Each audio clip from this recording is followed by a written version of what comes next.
Quel a été le processus du meurtrier, odieux assassinat avec préméditation ou drame passionnel? La question se pose aujourd'hui.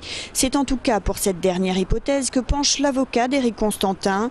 Il parle d'un homme qui, au fil des 14 ans de travail dans la même entreprise, s'est lentement senti exclu, exploité et angoissé jusqu'à commettre l'irréparable vendredi dernier. Il est dans un état de santé tel que, de désespérance, que son souci à lui est de se détruire.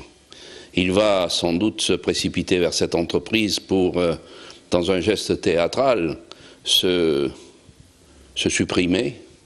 Et c'est là où les choses vont basculer et où malheureusement l'arme sera également retournée contre les autres.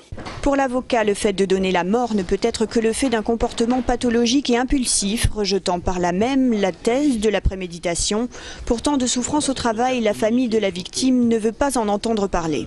C'est un assassinat qui a été mûri, qui a été prémédité et qui a été fait quand même dans des circonstances particulièrement atroces pour cette famille qui se trouve brutalement, totalement traumatisée et qui ne comprend pas comment on peut amalgamer leur entreprise à une entreprise style France Télécom ou autre qui pratiquerait une politique rigoureuse ou de harcèlement ou à l'égard des salariés. Éric Constantin risque la réclusion à perpétuité. L'instruction devrait durer près d'1 an et demi, le temps de pouvoir déterminer l'état d'esprit dans lequel l'employé qui avait demandé à quitter l'entreprise quelques jours avant se trouvait ce jour-là.